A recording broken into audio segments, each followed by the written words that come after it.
त्या ठरावाचा मुद्दा कोणता आहे की मराठी माध्यम सोबत इंग्रजी माध्यम आमच्या गावामध्ये सुरू करावं. दुसरा महत्वाचा मुद्दा कोणता आहे दादा ठरावाचा की शासनाने 2008 ला काय सांगितलं, मोफत आणि सक्तीचं शिक्षण देऊ, पण मुलांच्या परीक्षा नाही घेतल्या तरी आम्ही 8वी पर्यंत डायरेक्ट ढकल पास करू.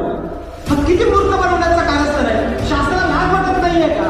कुठल्याही प्रकारचं सरकार असू द्या, ज्या सरकारमध्ये हे निर्णय झालेले आहेत हे भूमिपुत्रांच्या विरोधातले आहेत. आणि पहिलीतून दुसरी, दुसरीतून तिसरी, तिसरीतून चौथी ढकल पासचा निर्णय घेतला म्हणजे ज्याला वाचता येत नाही, लिहिता येत नाही, परीक्षा देता येत नाही, स्वतःचा इंट्रोडक्शन त्या नवीच्या पूर्ण करता येत नाही, अशा मुलांना 8वी पर्यंत ढकल पास निर्णय घेतला. परिणामी 76% मुलं मिनिटमध्ये डाऊन झाले. पूर्वी हे लोक काय म्हणायचे, वॅकन्सी अवेलेबल आहे पण कॅन्डिडेट अवेलेबल नाही.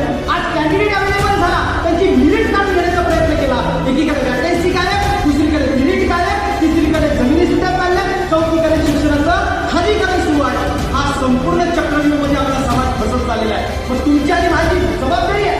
जे प्राध्यापक आहेत, प्रोफेसर आहेत, शिक्षक आहेत, IIT आहेत, IIM आहेत, ऍडव्होकेट आहेत, डॉक्टर आहेत, इंजिनियर आहेत, प्राध्यापक आहेत, आपण कशासाठी आहोत तर आपली सामाजिक बांधिलकी आहे.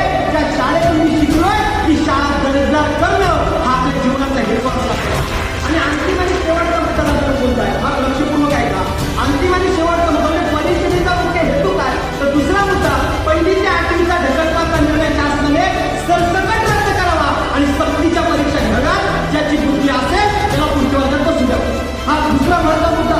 तिसरा महत्वाचा मुद्दा कसा, जर अरविंद केजरीवाल नावाचे व्यक्ती, मी त्यांचा समर्थक आहे, त्या पक्षाचा कार्यकर्ता आहे असं अजिबात नाही, पण अरविंद केजरीवाल यांनी 2016 मध्ये काही निर्णय घेतले, एकूण बजेटच्या 26% खर्च केले. परिणामी त्याच्या नगरपालिका, महानगरपालिका, जिल्हा परिषदेच्या शाळा ह्या 100% वाचल्या आणि जगाच्या पटलावर त्यांनी इतिहास रचला की संपूर्ण भारतात केरळ प्रांतानंतर दिल्लीचा नंबर लागला. का नंबर लागला? कारण त्यांनी एकूण बजेटच्या 26% खर्च केला. आपल्या सरकारने 2022-23 साठी बजेट किती तयार केला होता, 2.92% आणि 23-24चा बजेट किती आहे, 2.52%. 40 पॉईंट कमी केला, पण सरकारने शिक्षणावरती बजेट वाढवला नाही. सरकार काय करतोय, रोड असेल, टॉयलेट्स असतील, यांच्या इन्फ्रास्ट्रक्चर असतील, याच्यावरती खर्च करायला शिक्षणातून बजेट टाकत करतोय. म्हणजे विमानतळाचा खर्च शिक्षणाच्या बजेटमध्ये होणार, रोडचा खर्च शिक्षणाच्या बजेटमध्ये होणार, तुमच्या मार्केटिंगचा खर्च शिक्षणाच्या बजेट होणार. अरे 13,000 कोटी रुपये हे 2 वर्षामध्ये आणि बँगलोरची खर्च केले सरकारने. किती भयंकर गोष्ट आहे. पण 13,000 कोटी रुपये ह्या 15,000 शाळा वाचवण्यासाठी लावल्या असत्या तर हे काही शाळा महाराष्ट्राची बंद पडली नसती. याचा अर्थ 16,00,000 कोटी रुपयाचा महाराष्ट्राचा बजेट जेव्हा डिक्लेअर होतो, 16,00,000 कोटी रुपये त्याला लिहिता येत आहे, एवढा भयंकर मोठा महाराष्ट्राचा बजेट. आणि या बजेटमध्ये शिक्षणासाठी 2%, 2.5% तरतूद करून आपली फसवणूक चालू आहे. आणि म्हणून शिवराज्य प्रतिष्ठाने एक मुख्य भूमिका घेतली की आमच्या शिक्षकांना शिक्षणाच्या व्यतिरिक्त कोणतीच कामं देऊ नका. नका त्यांना जनगणनेची, नका त्यांना इलेक्शनच्या ड्युट्या. अरे जनगणनेची कामं 8वी पासवाला करेल ना, तिथे DED, BEd, SET NET, MPhil, PhD झाले का घेतात? 8वी नापास झालं. आज मुलं महाराष्ट्र दादांनो 3 करोड युवक राज्यातले 11 करोडपैकी बेरोजगार आहेत. किती? 3 करोड शिकून बेरोजगार आहे. ग्रॅज्युएट आहे तो डबा उचलतो आणि पेंटिंगला जातो, ग्रॅज्युएट आहे तो बिलं वाटतो, लाईट बिल, MSC याची बिलं वाटत फिरत आहे. म्हणजे याचा अर्थ एकीकडे रोजगार नाही आणि दुसरीकडे शिक्षकांच्या व्यतिरिक्त लोक कामं करू शकतात, पण त्यांना ती कामं द्यायची नाही, ती शिक्षकांवरती थोपवायची आणि शिक्षणाच्या व्यतिरिक्त वेतनाचा कुठे खर्ची घालायचा.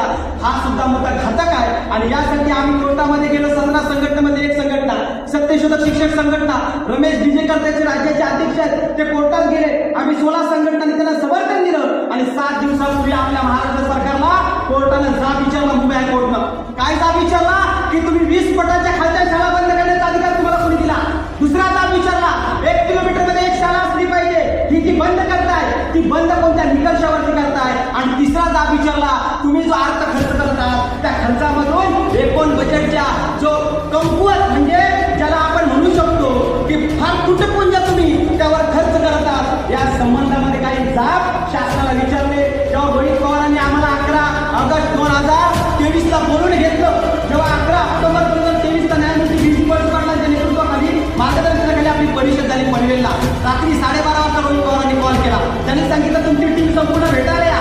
आम्ही भेटायला गेलो 25-30 लोक. त्यांनी सांगितलं तुमची मागणी काय. आम्ही म्हटलं आमची मागणी हीच आहे, महाराष्ट्रातल्या 62,000 शाळा ह्या आदानीला विकल्या जात आहेत. 62,000 शाळा आपल्या आहेत, आपल्या भूमिपुत्राच्या आहेत. इथं जिल्हा परिषदचं योगदान नाही, तो भूखंड आमच्या गाववाल्यांचा, तो भूखंड आमच्या गाववाल्यांनी बक्षीस पात्र केला. त्या भूखंडासाठी आमचे गाववाले पुढे आले. त्यांना विचारात न घेता तुम्ही परस्पर 62,000 शाळेचे भूखंड अदानीचे घशात घालताय. हा अधिकार तुम्हाला दिला कुणी? हा अधिकार गावाचा आहे, हा अधिकार पंचायतचा आहे, हा अधिकार ग्रामपंचायतचा आहे. तो हातातून काढून घेतला जातोय आणि तुम्ही ऐकून हैराण व्हाल माझ्या दादा मित्रांनो. आधार तुम्ही मंत्रालयाचा आदानीने 5 मजली इमारत त्या भूखंडात उभी करून प्रॅक्टिकली दाखवली. त्याच्यामध्ये काय केलं? आपल्या शाळेच्या भूखंडात पुढच्या गावातल्या शाळा आदानी चालवणार घेतलं परिपत्र जारी झाला शासनाचा आणि त्याच्यामध्ये काय दाखवलं त्यांनी? 5 मजली इमारत. पहिल्या इमारतीमध्ये बिग बाजार, दुसऱ्या माळ्यावरती शॉपिंग सेंटर, तिसऱ्या माळ्यावरती सलून आणि चौथ्या माळ्यावरती त्यामध्ये असणार थिएटर आणि 5व्या माळ्यावरती आहे बियर बार आणि बियर बारच्या बाजूला आहे शाळा. आणि यातून येणाऱ्या उत्पन्नावरती शिक्षणावर खर्च करणार. म्हणजे ही देशाची गरज आहे का? देशाची गरज कलम 21 नुसार शिक्षण मूलभूत अधिकार आहे. अन्न, वस्त्र, निवारा, शिक्षण आणि आरोग्य या 5 मूलभूत गोष्टी आहेत, पण त्या पुरवल्या जात नाहीत. याकरिता मी सर्व मनोगत व्यक्त करणाऱ्या लोकांना एकच विनंती करतो, या अनुषंगाने आपली भूमिका काय याच मुद्द्यावरती व्यक्त व्हावं. अन्यथा कोणत्याही प्रकारचे बाह्य मुद्दे घेऊ नये. शिक्षण हक्क परिषद फक्त युवकांसाठी, विद्यार्थ्यांसाठी, सरपंचासाठी, शिक्षकांसाठी, प्रत्येक गावातली जी नेत्रदीप आता बंद होणार आहे. म्हणजे एक अंग डोळा आहे शिक्षण, हे आपलं डोळा आहे गावातला, ती नेत्रदीपच काढली जाते. आमचे प्रकाश पाटील साहेबांनी आम्हाला सांगितलं एक डोळा आहे गावाचा, तो काढला जातोय आणि त्यासाठी आपण सर्व एकत्रित आलोय. या हेतूकरता जे मनोगत व्यक्त करत त्या विषयाच्या अनुषंगानेच करावं. 2 मिनिटं ते 3 मिनिटच करावं आणि याच्यानंतर ज्यांना आम्ही सूचना केल्या त्यांच्या जेवणाची व्यवस्था आहे. त्याच्यानंतर एक चर्चासत्र थोडक्यात होणार आहे आणि आपला कार्यक्रम संपणार आहे. पुन्हा विनंती करतो की या कार्यक्रमाला मगाशी ज्यांनी गायलं त्यांचं एक फक्त मी प्रकाश पाटील सर तुम्हाला प्रशांत पाटील सर तुम्हाला एक विनंती करतो, त्या गायकाचा सर्वांच्या हस्ते फक्त सत्कार करा.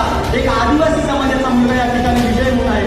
त्यांनी फार सुंदर म्हणजे गावात, खेड्यात आणि अशा दराडोंगरात राहणाऱ्या माणसाकडं असं गायनाचा कला आहे, पण त्या कलेची दाद दिली जात नाही आणि असा व्यक्ती शिक्षणाच्या परिषदेतून आपण पुढे करतोय. मी निलेश पाटील सर, प्रशांत पाटील सर आणि सर्व टीमला विनंती करतो तर त्यांनी शाळा जाऊन त्यांचा सन्मान करावा. मी विजेत्यांना विनंती करतो आपण विचारवंतावरती येऊन आपण तो सन्मान स्वीकारायचा आहे. मी संपूर्ण टीमला विनंती करतो, पवार सर सुद्धा विनंती करतो सर्व टीमला की त्यांनी त्याचा सन्मान करा.